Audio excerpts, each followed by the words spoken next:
সে নবীজি আমার তাওহীদের দাওয়াত নিয়ে আসছেন। এই তাওহীদের দাওয়াত দিতে গিয়ে নামাজ পড়তেছেন, ভুঁড়ি চাপায় দেওয়া হয়েছে। একটু চিন্তা করেন কত বড় একটা ভুঁড়ি। এটা বলতে গেলে সহজে বলা যায়। একটা ভুঁড়ি আমরা ধরতে ঘৃণা করি, এমন দুর্গন্ধযুক্ত একটা ভুঁড়ি নামাজরত একটা মানুষের কাঁধের মধ্যে চাপায় দিয়েছে। নবীজির দম বন্ধ হতে নিয়েছে। নবীজিকে জামা ধরে উঁচা করে ফেলেছে। হযরতে আলী রাদিয়াল্লাহু তাআলা আনহু বলেন, আমি 11 বছরের একজন যুবক, আমি তাকায় দেখি Abu Jahl, Utba, Shaiba, Utba bin Abi Muait সবাই মিলে আল্লাহর নবীকে কষ্ট দিচ্ছে। নবীজির এই কষ্টের সময় আমি সেই দিন চিনলাম আবু বকরকে। আবু বকর রাদিয়াল্লাহু তাআলা আনহু দৌড়ায় চলে আসছে, আল্লাহর নবীর পাশে এসে দাঁড়িয়েছে। কাফেরদের কাছ থেকে নবীজিকে ছুটিয়ে নিয়েছে। আল্লাহর নবীকে যখন ছাড়িয়ে নিলেন, আবু বকর রাদিয়াল্লাহু তাআলা আনহুর চোখের ভিতরে আঘাত করলেন। চোখ দিয়ে পানির পরিবর্তে টপ টপ করে রক্তগুলা ঝরতেছিল। আজকে যেই জায়গাতে আমরা তাওয়াফ করি, এই জায়গার ভিতরে রক্ত ঝরেছে আবু বকরের। যেই জায়গায় তাওয়াফ করি, এই জায়গায় রক্ত ঝরেছে হযরতে বেলালের। অসংখ্য সাহাবায়ে কেরামের রক্ত ঝরেছে। সুমাইয়া রাদিয়াল্লাহু তাআলা আনহা জীবন দিয়েছে। আজকে যে টাইলসের ভিতরে আমরা তাওয়াফ করি, অসংখ্য শহীদদের রক্ত ঝরেছে, সাহাবায়ে কেরামের রক্ত ঝরেছে। এর মধ্য দিয়ে জমিনে যিনি তাওহীদকে প্রতিষ্ঠা করেছেন তিনি কে? তাওহীদ এমনি প্রতিষ্ঠা হয় নাই। আল্লাহর কাছে কেন তাওহীদের দাম এত বেশি? অধিকাংশ লোক আমরা লা ইলাহা ইল্লাল্লাহ অর্থ জানলেও বিশ্বাসে আমরা লা ইলাহা ইল্লাল্লাহ কতটুকু বিশ্বাস করি একটু চিন্তা করেন। আল্লাহ ছাড়া আমার কোনো ইলাহ নাই। নবী মুসা আলাইহিস সালাতু ওয়াস সালাম আল্লাহর কাছে জিকির করার জন্য সবচেয়ে দামি একটা কালেমা চাইলেন।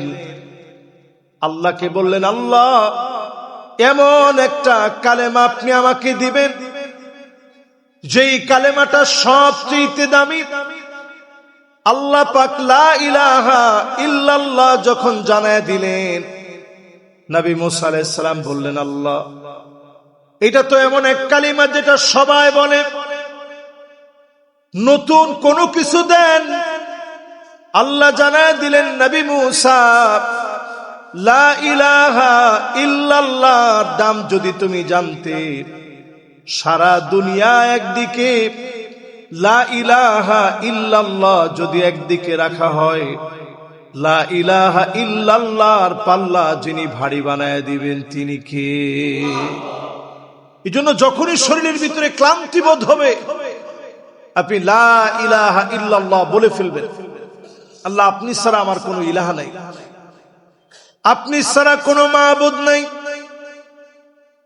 ইউনূস আলাইহিস সালাতু ওয়াস সালাম মাছের পেটের ভিতরে বিপদে পড়ে গেলেন। ওই মুহূর্তে আল্লাহ পাকের কাছে ফরিয়াদ করলেন, লা ইলাহা ইল্লা আনতা সুবহানাকা ইন্নী কুনতু মিনাজ জালিমিন। এই দোয়া পড়ার পর আল্লাহ পাক জবাব জানায় দিলেন, ফাস্তাজাবনা লাহু ওয়া নাজ্জাইনাহু মিনাল গাম্মি ওয়া কাযালিকা নুনজিল মুমিনিন। আজকেও যদি ঈমানের দাবি নিয়ে তাওহীদের ঘোষণা দিয়ে কালেমা পড়েন, আমাদেরকেও যিনি ঈমানের পথে অবিচল রেখে কবুল করবেন তিনি কে? তাওহীদের এই বিশ্বাস আল্লাহর কাছে এত দামি। নবীজি দুনিয়াতে আসার পূর্বেই লম্বা একটা সময় ছিল, এটাকে ফাতরা বলা হয়। ফাতরা মানে একটা নির্দিষ্ট সময়, যেই সময়টাতে এক নবীর পরে আরেক নবী আসার আগ পর্যন্ত একটা খালি টাইম। আল্লাহ তাআলা যখন এক নবী থেকে আরেক নবী আসার মাঝখানের যে খালি টাইম, ওই টাইমের লোকদেরকে আল্লাহ আযাব দেন না। কেন আযাব দেন না? কারণ নবী না পাঠায় আল্লাহ তাআলা আযাব দেন না। হাত্তা নাবআসা রাসূলা, আগে আল্লাহ রাসূলদেরকে পাঠান, দাওয়াতের পরিবেশ সৃষ্টি করান, এরপরে আল্লাহ রাব্বুল আলামিন না মানার কারণে শাস্তি দিবেন। তো আল্লাহ রাব্বুল আলামিন মাঝখানের যে সময়টা, এই সময় আল্লাহ তাআলা শাস্তি দেন না। আগে আল্লাহ রাব্বুল আলামিন নবীদেরকে পাঠিয়ে এরপরে দাওয়াত দেওয়ার পর অবাধ্যাচরণ করার কারণে শাস্তি দিবেন। নবীজি পৃথিবীতে আসার আগেই আল্লাহ তাআলা তাওহীদের ঘোষণা দিয়ে দিলেন।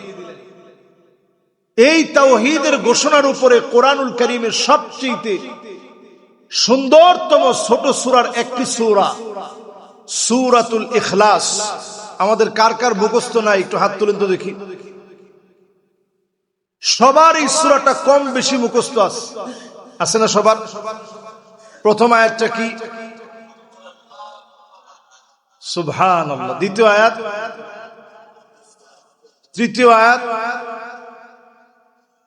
চতুর্থ আয়াত। সুবহানাল্লাহ। এই সূরাটার কেমন দাম একটু চিন্তা করেন। এই সূরাটা এমন সূরা, কিছু ইহুদি এসে নবীজি সাল্লাল্লাহু আলাইহি সাল্লামকে বিরক্ত করতেছে। উনসুব লানা রাব্বাক, নবী আপনি আপনার রবের একটু পরিচয় দেন। মুহাম্মদ তুমি তোমার রবের পরিচয় দাও। আহুয়া মিন যাহাবিন, তোমার রব কি স্বর্ণের তৈরি? আম মিন খাশাবিন, না কাঠের তৈরি? নাউযুবিল্লাহ বলেন। আম মিন নুহাসিন, নাকি অ্যালুমিনিয়ামের তৈরি? এই কথা যখন বলা হলো, আল্লাহ পাক তৎক্ষণাৎ জিবরিল আলাইহিস সালামকে পাঠায় দিয়ে সূরা ইখলাস নাজিল করে জানায় দিলেন, কুল হুয়াল্লাহু আহাদ আল্লাহুস সামাদ লাম ইয়ালিদ ওয়া লাম ইউলাদ ওয়া লাম ইয়াকুল লাহু কুফুয়ান আহাদ। চারটা আয়াতের ভিতরে আল্লাহ নিজের পরিচয় দিলেন। কুল, হে রাসূল আপনি বলুন, হুয়াল্লাহু আহাদ, তিনি আল্লাহ একক, যার দ্বিতীয় কেউ থাকতে পারে না। বলেন আল্লাহু আকবার।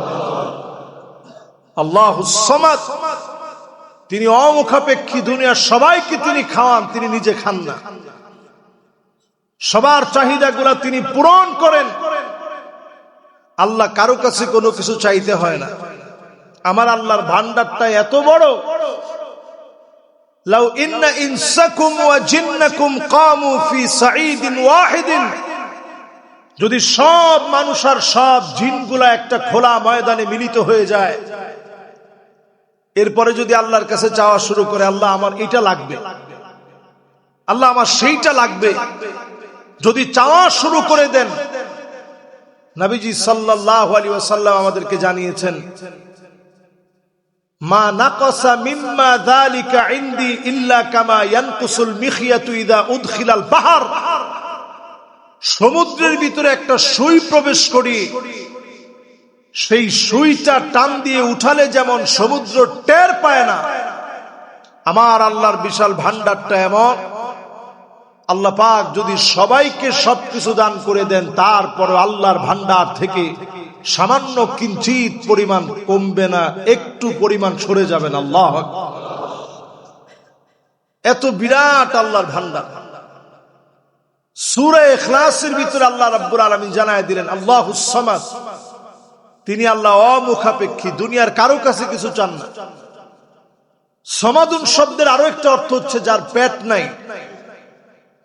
দুনিয়ায় দেখবেন বিভিন্ন মূর্তিরও বড় বড় পেট আছে, মূর্তি যেরকম ওটার পেটও এরকম। আল্লাহ তাআলা বুঝাইয়া দিলেন, দুনিয়ার আকৃতিতে যেইভাবে তোমরা মূর্তিগুলা বানাও, তোমাদের ধারণা যদি মূর্তি যেই মূর্তিটা বানানো হয়েছে, যার আকৃতির মূর্তি, ওটার পেটও তো এত বড় হতে হবে, কারণ তিনি যদি মানুষকে দিতে হয় তাহলে মানুষের চাইতে বড় হওয়া লাগবে। এই জন্য বড় বড় পেটওয়ালা মূর্তি বানানো হয়। আল্লাহ বুঝাইয়া দিলেন আল্লাহুস সামাদ, আল্লাহ পাক কেমন, যার কোনো পেট নাই, যার কোনো ক্ষুধা নাই, যিনি কখনো ঘুমান না, সমস্ত শক্তি থেকে সম্পূর্ণ রূপে আল্লাহ রাব্বুল আলামিন পুত পবিত্র, একমাত্র তার কুদরতার ক্ষমতার কারণে সব ঘটে। আল্লাহ রাব্বুল আলামিন কারো কাছে কোনো কিছুর জন্য সাহায্য চাওয়া লাগে না। আল্লাহুস সামাদ দিয়ে আল্লাহর এই পরিচয় দিলেন দ্বিতীয় আয়াতে। 3 নম্বর আয়াতে কারীমাতে আল্লাহ তাআলা পরিচয় দিলেন লাম ইয়ালিদ ওয়া লাম ইউলাদ, তিনি জন্মগ্রহণও করেন না, কাউকে জন্ম দেনও না। ইহুদিরা উজাইরকে আল্লাহ সন্তান বানিয়েছে, খ্রিস্টানরা ঈসা আলাইহিস সালাতু ওয়াস সালামকে আল্লাহ সন্তান বানিয়েছে। আল্লাহ রাব্বুল আলামিন একটি আয়াতে কারীমাতে পরিষ্কার করে দিলেন কেউ আল্লাহর সন্তান হতে পারে না। আল্লাহ রাব্বুল আলামিন এমন এক সত্তা, যিনি জন্ম দেওয়া নেওয়া থেকে সম্পূর্ণ পুত পবিত্র। পড়েন আল্লাহু আকবার। এরপরে সবশেষে আল্লাহ রাব্বুল আলামিন বলছেন ওয়ালাম ইয়াকুন লাহু কুফুয়ান আহাদ, দুনিয়ার কোন ব্যক্তি ক্ষমতায়, শক্তিতে, চিন্তায়, চেতনায় আল্লাহ সমকক্ষ হতে পারে না। আল্লাহর ক্ষমতা কেমন? মাঝে মাঝে আল্লাহ তাআলা দেখান যে আল্লাহর ক্ষমতাটা কত বিরাট। সিডর, আমপান, নার্গিস সহ পৃথিবীর বিভিন্ন বিপর্যয়ের দিকে তাকায় দেখেন, রাশিয়ার ভিতরে নতুন করে বিপর্যয় শুরু হয়ে গেছে। ওয়ার্ল্ডের বিভিন্ন প্রান্তে বিপর্যয় হবে। আজকের এই জুমাতে আপনারা খাতা কলমে লিখে রাখতে পারেন। যদি খাতা কলমে লিখে নাও রাখেন, অন্তরে আপনারা এটা বসায় নেন। আপনারা কিছুদিনের ভিতরে একটার পর একটা বিপর্যয় পৃথিবীব্যাপী আপনারা দেখবেন, এবং এই পৃথিবীটা অল্প কিছুদিনের ভিতরে দুর্ভিক্ষের দিকে যাবে। বিভিন্ন প্রান্তে দুর্ভিক্ষ শুরু হবে। এর অন্যতম কারণ এই, আমি কেমনে বুঝলাম দুর্ভিক্ষ হবে? এর কারণ হচ্ছে এই, আজকে আপনি ফিলিস্তিনের দিকে তাকায় দেখেন, এক একটা মানুষ ক্ষুধার যন্ত্রণায় কঙ্কাল সার হয়ে গেছে। মুসলমানরা তেমন কিছু করতে না পারায় খাদ্য পর্যন্ত পৌঁছাতে পারে না। এই জন্য বোতলের ভিতরে খাবার যতটুকু পারে, শুকনা খাবার ভরে, একটু চাল ভরে, একটু ডাল ভরে, এটা সমুদ্রের পানির ভিতরে ছেড়ে দিয়েছে। আল্লাহর জমিনের শ্রেষ্ঠ মানুষগুলো অভুক্ত অবস্থায় আছে। গত কয়েকদিনে এমন কয়েকটা ছবি দেখে আমি হতবাক হয়ে গেছি যে আসলে আমাদের করণীয় কি এই মুহূর্তে। وفي فرقانه الحميد أعوذ بالله من الشيطان الرجيم بسم الله الرحمن الرحيم إن الله وملائكته يصلون على النبي يا أيها الذين آمنوا صلوا عليه وسلموا تسليما اللهم صل على محمد وعلى آل محمد كما صليت على إبراهيم وعلى آل إبراهيم إنك حميد مجيد اللهم بارك على محمد وعلى آل محمد كما باركت على إبراهيم وعلى آل إبراهيم إنك حميد مجيد شكر গুজারি আদায় করছি আল্লাহ রাব্বুল আলামিন ওয়াল জালালের আলী শান দরবারে, যে মহান মালিক আজকের এই মোবারক জুমআতে আসার, বসার, বলার এবং শোনার তৌফিক দান করেছেন। আল্লাহ পাকের আলী শান দরবারে অবনত চিত্তে নত শিরে শুকর গুজারি আদায় করি। সকলে মিলে পড়ি কালিমাতুশ শুকর আলহামদুলিল্লাহ। সবাই পড়ি রব্বানা লাকাল হামদ হামদান কাসীরান طيبا مباركا فيه يا ربي لك الحمد كما ينبغي لجلال وجهك وعظيم سلطانك।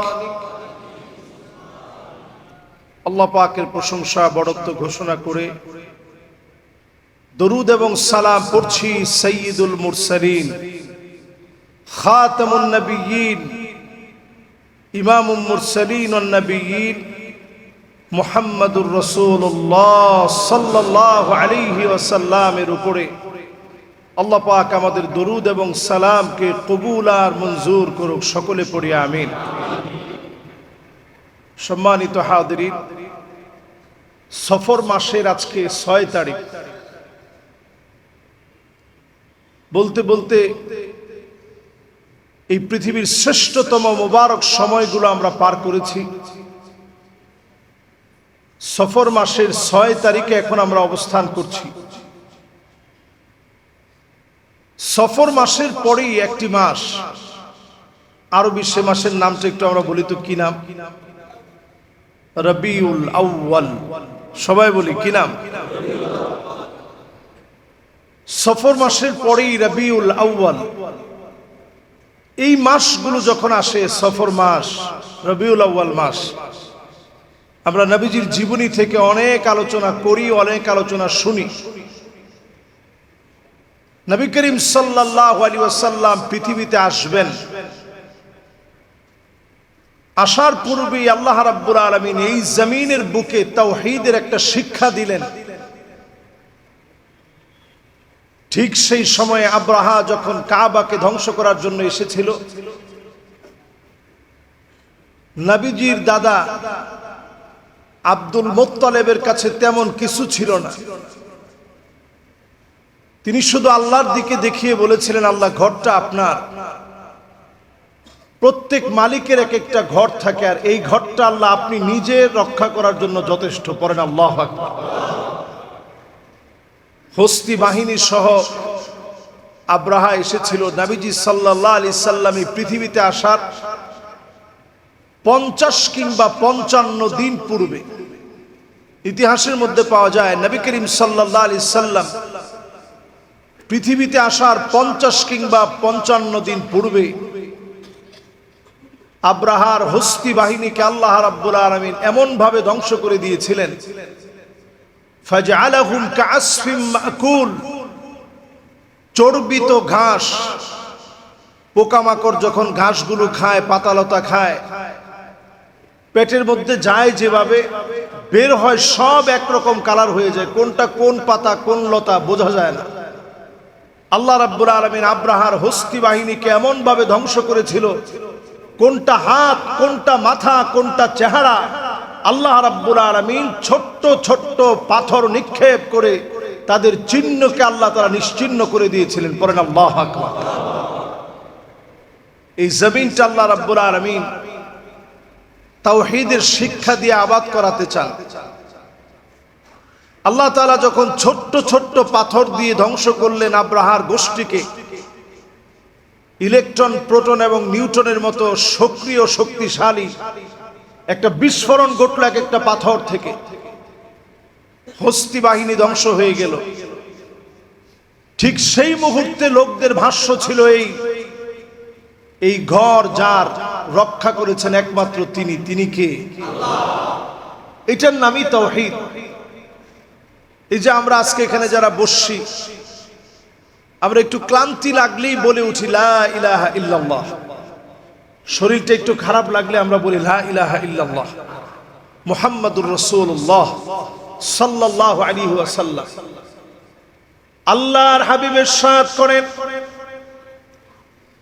জাদ্দিদু ঈমানাকুম, ঈমানটাকে তোমরা নতুন করে ফেলো, নবায়ন করে ফেলো।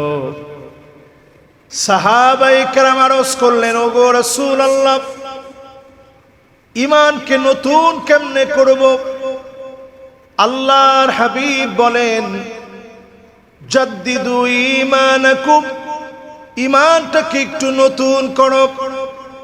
সাহাবীরা যখন প্রশ্ন করলেন ঈমান নতুন হবে কেমনে, আল্লাহর হাবিব বলেন, কাসসিরু যিকরা লা ইলাহা ইল্লাল্লাহ, লা ইলাহা ইল্লাল্লাহ যখন পড়বে, ঈমানটাকে যিনি নতুন বানায় দিবেন তিনি কে?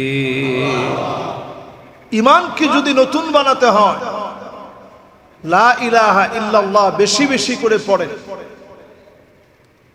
আপনার শরীরটা খারাপ লাগতেছে, আল্লাহর কাছে তাওহীদের ঘোষণা দিয়ে আল্লাহর কাছে দোয়া করেন, আল্লাহ আমি বড় ভিখারি, আপনার তাওহীদের ঘোষণা দিয়ে ভিক্ষুকের মতো আল্লাহ আপনার কাছে চাচ্ছি। একত্ববাদের এই ঘোষণার পরে আল্লাহ তাআলা দোয়া কবুল করেন। নবী আম্বিয়া আলাইহিমুস সালাম বিপদে পড়লে আল্লাহর একত্ববাদের ঘোষণা দিয়ে দোয়া করতেন। তো এই তাওহীদকে শেখানোর জন্য আল্লাহ রাব্বুল আলামিন কাবার চত্বরে আব্রাহার গোষ্ঠীকে আল্লাহ তাআলা শেষ করে দিলেন। সেখান থেকে লম্বা সময় ধরে মানুষের মুখে মুখে এই কথা যে এই ধ্বংসযজ্ঞ দুনিয়ার কোনো শক্তি দিয়ে সম্ভব নয়, জালেমদেরকে একমাত্র আল্লাহ রাব্বুল আলামিন পরাভূত করেছেন। যুগ জিজ্ঞাসার সঠিক সমাধানে আল্লাহ রাব্বুল আলামিন বারবারই জালেমদেরকে যখন ধ্বংস করেন, আল্লাহ তাআলা এই কথা বোঝায় দেন, দুনিয়ার কেউ এই জালেমকে শেষ করে নাই, যিনি করেছেন তিনি কে? প্রিয় ভাইয়েরা আমার, যারা এই মুহূর্তে শুনছেন, আমরা যারা বসা আছি, প্রথম কথা, প্রতিনিয়ত ঈমানকে নতুন করার জন্য তাওহীদ, লা ইলাহা ইল্লাল্লাহ, আল্লাহর স্বীকৃতি দেওয়া। একজন বেদুইন কালেমা পড়ে মুসলমান হয়েছে। বেদুইন মহিলা, বৃদ্ধা মহিলা মুসলমান হওয়ার পর উনাকে নবীজি জিজ্ঞাসা করলেন, আইন আল্লাহ, আল্লাহ কোথায়?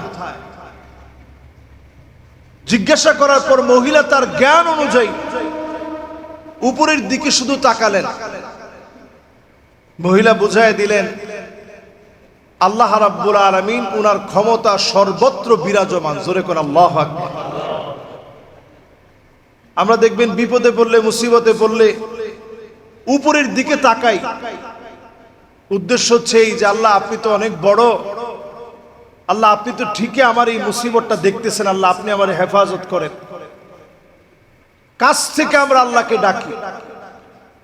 নবীজি পৃথিবীতে আসার আগেই আল্লাহ রাব্বুল আলামিন এই তাওহীদ মানুষের অন্তরের ভিতরে গেঁথে দিতে চাইলেন যে সব যিনি করতে পারেন, সমস্ত ক্ষমতা যার, তিনি হচ্ছেন আল্লাহ সুবহানাহু ওয়া তাআলা।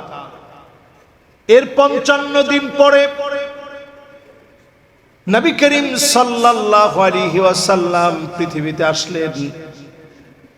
আল্লাহর নবী যখন পৃথিবীতে আসলেন, বাবা আব্দুল্লাহ এর আগে দুনিয়া থেকে চলে গেলেন। বড় একা হয়ে নবীজি পৃথিবীতে আসলেন। আল্লাহর নবী যখন পৃথিবীতে এসেছে, কাসরা এবং কাইসার রোম পারস্যের সম্রাটদের দিনের পর দিন তারা পূজা করেছিল। সেই পূজা মণ্ডপের ভিতরে একটা কম্পন সৃষ্টি হয়ে গেল।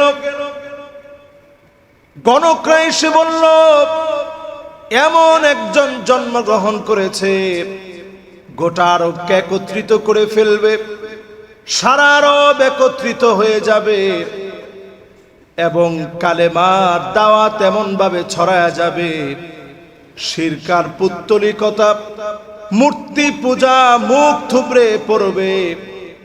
আল্লাহ পাক আজকে প্রমাণ করে দিলেন, একমাত্র তাওহীদ থাকবে, অন্য সব ধ্বংস হয়ে যাবে। নবীজির জন্মের সঙ্গে সঙ্গে যিনি প্রমাণ করে দিলেন তিনি কে? সব কেঁপে উঠেছে, তাদের বুঝতে আর বাকি নাই। এই সাম্রাজ্যের পরিবর্তন হবে, তাওহীদের জ্ঞান মানুষের মধ্যে ছড়ায় পড়বে। সেই তাওহীদের জ্ঞান সম্বলিত আল্লাহ রাব্বুল আলামিন নবী করিম সাল্লাল্লাহু আলাইহি ওয়াসাল্লামকে তাওহীদ দিয়ে পাঠালেন। জন্মের পরেই নবীজির কাঁধ মোবারকের ভিতরে ছোট্ট একটা কবুতরের ডিমের মতো খতমে নবুয়তের সিলমোহর ছিল। জন্মের পরক্ষণেই কাযিররিল হাজালা বাইনা কাতিফাই নবীজির দুই কাঁধের মাঝখানে কবুতরের ডিমের মতো খতমে নবুয়তের একটা সিলমোহর ছিল। একজন ইহুদি পণ্ডিত পাশ দিয়ে যাচ্ছিলেন। নবীজির এই দৃশ্য যখন দেখলেন, দুই কাঁধের মাঝখানে কবুতরের ডিমের মতো খতমে নবুয়তের সিলমোহর, আল্লাহ নবীর আকাশচুম্বী সম্মান আর ইজ্জতের কারণে লোকটা সাথে সাথে অজ্ঞান হয়ে মাটির মধ্যে লুটিয়ে পড়ল। আল্লাহু আকবার। জিজ্ঞাসা করলো যে আপনি কোন কারণে অজ্ঞান হয়ে গেলেন? তিনি উত্তরে বললেন যে বড় আফসোসে আমি অজ্ঞান হয়েছি যে আমাদের মধ্য থেকে আল্লাহ তাআলা কাউকে এত শ্রেষ্ঠত্ব দেয় নাই। আখিরি নবী, নবী কুলের সম্রাট, শেষ নবী নবী মুহাম্মদ সাল্লাল্লাহু আলাইহি সাল্লামকে যে শ্রেষ্ঠত্ব দিয়েছে, সুবহানাল্লাহ। এক একটা মানুষ তার পিঠগুলা পেটের সাথে লেগে গেছে, পেট পিঠের সাথে লেগে গেছে, চেহারার ভিতরে একটু গোশত নাই, সব হাড় বের হয়ে আসছে, জবানগুলা সব বন্ধ হয়ে গেছে। আল্লাহ রাব্বুল আলামিন এই সময়টাকে দেখবেন মাজলুমদের জন্য, যাদের মন কাঁদে না, যাদের চিন্তা হয় না, অবশ্যই মানুষগুলাকে যিনি ধরবেন তিনি কে? জাতিসংঘ আমার দেশে মানবাধিকারের নাম দিয়ে একটা উইং খুলতে চায়। আপনি চিন্তা করেন, আমার দেশে মানবাধিকার লঙ্ঘিত হয়। আপনি ফিলিস্তিনের দিকে তাকায় দেখেন, সেখানে মানবাধিকার লঙ্ঘিত হয় নাই। কাশ্মীরের দিকে আপনি তাকায় দেখেন, সারা ওয়ার্ল্ডের মাজলুম মুসলমানদের দিকে আপনি তাকায় দেখেন, যেই জায়গায় তারা মানবাধিকার সংস্থার নামে, জাতিসংঘ যেই জায়গায় গিয়ে একবার খুঁটি গেড়েছে, ওই জায়গায় তাদের নথিপত্র চাওয়ার মতো ক্ষমতার কারণে তারা যা ইচ্ছা তাই করবে। ইনভেস্টিগেশনের জন্য যে কোনো মুহূর্তে যে কোনো সিদ্ধান্ত নিবে। আমরা বাংলাদেশের আপামর জনসাধারণ এই কথা পরিষ্কার ভাষায় বলতে চাই, আমরা বাংলাদেশে তাওহীদপন্থী মুসলমান। এদেশের মুসলমানদের আর কিছু থাকতে পারে আর না পারে, মুসলমানদের ইমানি হিম্মত আছে। এক একজন মুসলমান এক একটা লোহার বুট দাঁত দিয়া চর্বণ করতে পারে, এমন বিষাক্ত দাঁত তৈরি হয় নাই, সেটা যেই দেশ হোক। পরিষ্কার ভাষায় আমরা যেই দেশের রক্তচক্ষুই আমাদের দিকে আসুক না কেন, এটাতে আমরা পরোয়া করে চলতে চাই না। এই পৃথিবীর ভিতরে বিপর্যয় একটার পর একটা আসবে। অল্প কিছুদিনের ভিতরে শুধু বিপর্যয় আমরা দেখতেছি এবং দেখব সামনে, কারণ তারা মুসলমানদেরকে ধ্বংস করার জন্য চূড়ান্ত সিদ্ধান্ত নিয়ে সকল দেশে হাত বাড়িয়ে দিয়েছে। বাকি ছিল আমার বাংলাদেশটা। পাকিস্তানকে তারা একের পর এক কষ্ট দিয়েছে, আফগানিস্তানকে তারা তিল তিল করে কষ্ট দিয়েছে। এখন যে দেশগুলা বাকি আছে তার মধ্যে একটা দেশ আমাদের বাংলাদেশ। এই দেশটাকে হাতে নেওয়ার জন্য চূড়ান্তভাবে চক্রান্ত করছে। নবী সাল্লাল্লাহু আলাইহি সাল্লাম একটা হাদিসের মধ্যে আমাদেরকে জানায় দিয়ে গেছেন, নবীজি বলছেন এমন একটা সময় আসবে আমতাদাল আকালা ইলা কাসআতিহা। এই হাদিসটা আমি পড়ার পরে ভালো বুঝি নাই, কিন্তু এখন আসার পরে আমার কাছে এত বেশি বুঝে আসছে। নবীজি বলেছেন যে একটা সময় আসবে সারা দুনিয়ার সব মুসলিমরা মিলে যাবে, দস্তরখানায় যেভাবে খাদ্য বেড়ে মেহমানদারি করা হয়, যে ভাই এটা থেকে একটু নেন, এটা থেকে একটু নেন, এই খাবারটা একটু টেস্ট করে দেখেন। নবীজি বলছেন এইভাবে করে মুসলমানদেরকে জায়গায় জায়গায় মারা হবে। মেহমানদারি করানোর জন্য দস্তরখানায় যেভাবে খাদ্য বেড়ে রাখা হয়, এইভাবে আমার উম্মতদেরকে মারার জন্য সারা দুনিয়ার মুসলিমরা এক হয়ে যাবে। আজকে আমরা সেই সময়টা তাকিয়ে দেখতেছি, সারা দুনিয়া যেন এক হয়ে গেছে, মুসলমানদেরকে শেষ করতে হবে। দুর্বিষহ এই সময়ে ঈমান রাখা কতটা কঠিন হবে।